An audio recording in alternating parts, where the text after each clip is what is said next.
பேரறிஞர் அண்ணா அவர்களின் 117வது பிறந்தநாள் விழா நாகை மாவட்ட திமுக சார்பில் பல்வேறு இடங்களில் சிறப்பாக கொண்டாடப்பட்டது. கழக அலுவலகத்தில் வைக்கப்பட்ட அண்ணா அவர்களின் திருவுருவ படத்திற்கு மாவட்ட செயலாளரும் தமிழக மீன்வளர்ச்சி கழக தலைவருமான கௌதமன் தலைமையில் கழகத்தினர் மாலை அணிவித்து மலர்தூவி மரியாதை செலுத்தினர். அதனைத் தொடர்ந்து நாகையில் உள்ள பேரறிஞர் அண்ணாவின் திருவுருவ சிலை வரை 100க்கும் மேற்பட்ட கழகத்தினர் ஊர்வலமாக சென்றனர். அங்கு தமிழக மீன்வளர்ச்சி கழக தலைவருமான கௌதமன், நகர்மன்ற தலைவர் மாரிமுத்து அண்ணாவின் திருவுருவ சிலைக்கு மாலை அணிவித்து மரியாதை செலுத்தினர். இந்நிகழ்வில் கழக நிர்வாகிகள், உறுப்பினர்கள் பலர் பங்கேற்றனர்.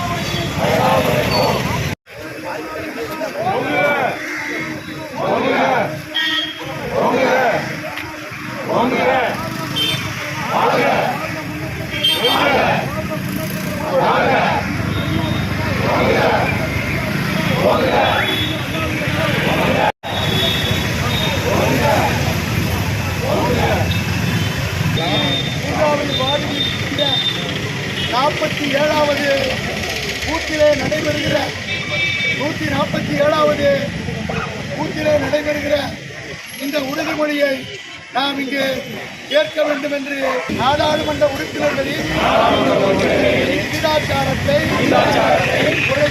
குறைக்கும் நியாயமற்ற தொகுதி மறுவரையறைக்கு எதிராக போராடுவேன். தமிழ்நாட்டை தலைமுடிய விடமாட்டேன் என உறுதியேற்கிறேன். நான் வாக்காளர் பட்டியலில் மோசடி மூலம் தமிழ்நாட்டின் வாக்குரிமையை பறிக்கும் எஸ்ஆருக்கு எதிராக தமிழ்நாட்டை தலைமுடிய விடமாட்டேன் என உறுதியேற்கிறேன்.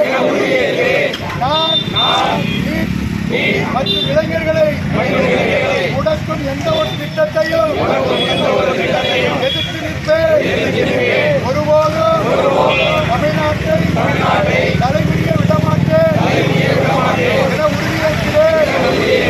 நான் தமிழ்மொழி, பண்பாடு மற்றும் பெருமைக்கு மதிப்பிற்கு எதிரான எந்த ஒரு பாகுபாடையும் எதிர்த்து போராடுவேன்.